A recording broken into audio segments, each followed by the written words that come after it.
शहर के दरमियान एक बहुत ही आलीशान बंगला था। इस बंगले में पीयूष अपने खानदान के साथ रहता था। पीयूष का बंगला तो बहुत बड़ा था, लेकिन उसका खानदान बहुत ही छोटा था। उसके खानदान में उसकी बीवी तानिया और बेटी सोनिया थी। मम्मा, आपने कहा था आप मुझे नया बैग और स्टेशनरी दिलाएंगी।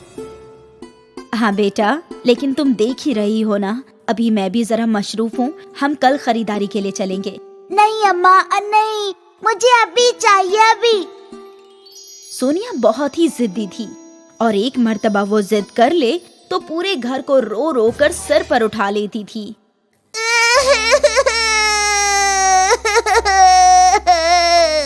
अरे अरे, क्या हुआ मेरी बेटी को? रो क्यों रही है? अम्मी ने मुझे कहा था कि आज वो मुझे नया बैग और स्टेशनरी दिलवाएंगी, लेकिन अब वो कह रही है कि वो मशरूफ है।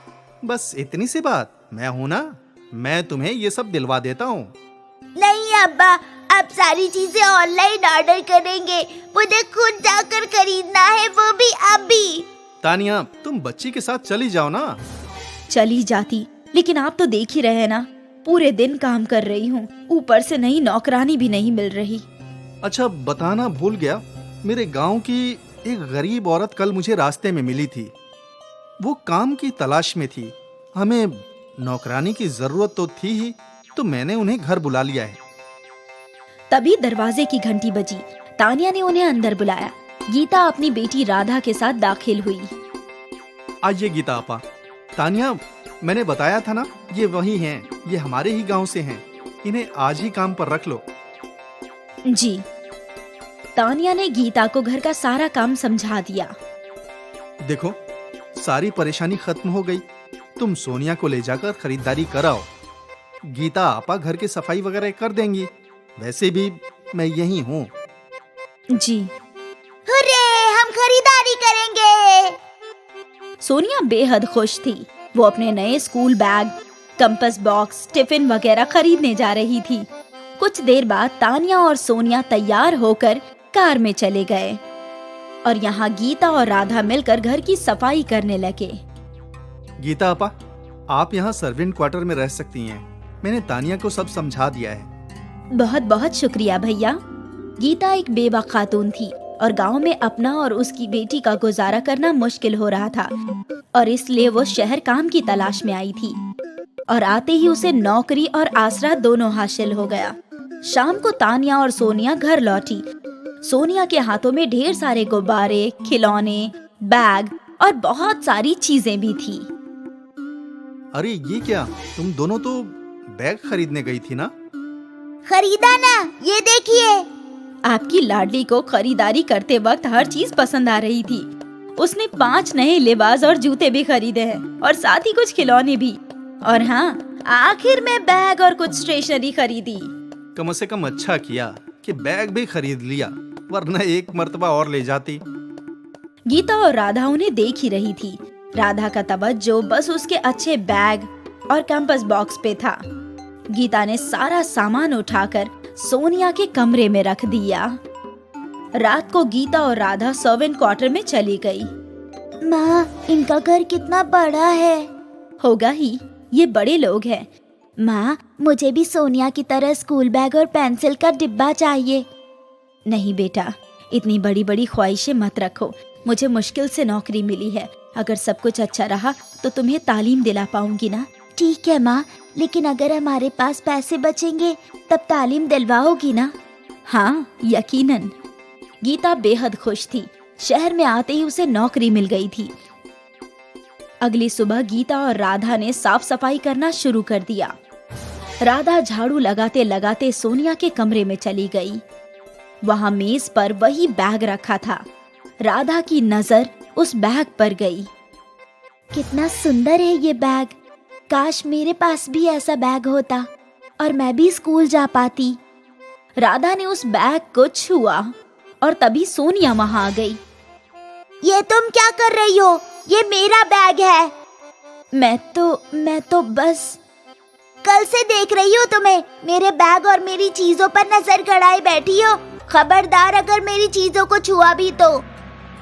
सोनिया ने राधा को बहुत सुनाया। तुम मेरी नौकर हो, नौकर जैसी ही रहो। अगर मैं तुमसे कुछ मांगू तो तुम्हें दौड़ कर लाना चाहिए। जी। सोनिया राधा के साथ बुरा सलूक करती थी। इस बात का इल्म गीता को था, लेकिन गीता को इस नौकरी की बहुत जरूरत थी।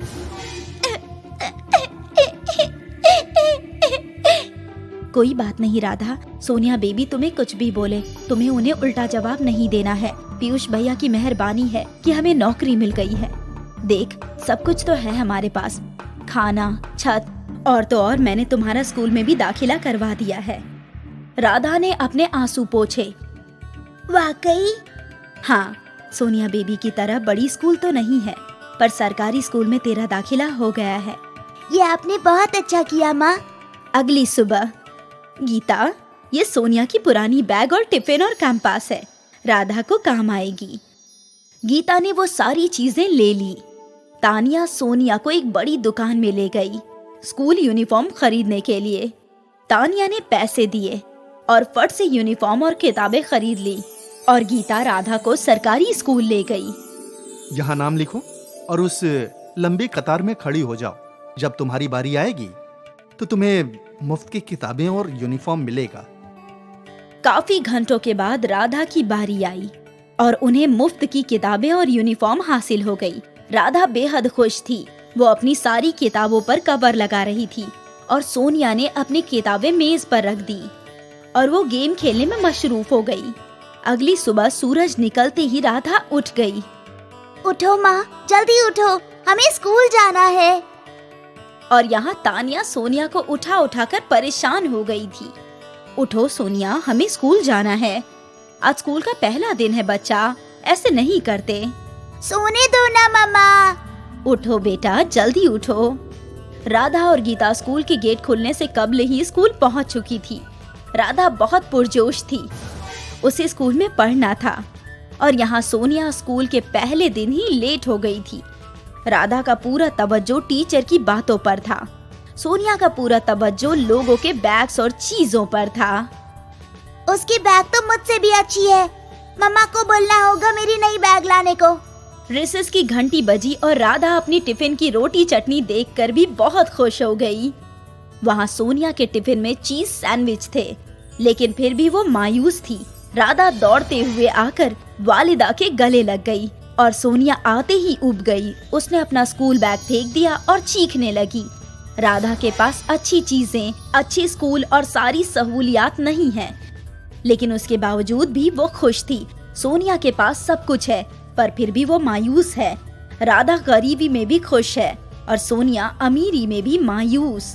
पैसा ही सब कुछ नहीं होता, छोटी छोटी खुशियाँ पैसों से ज्यादा अहम होती हैं।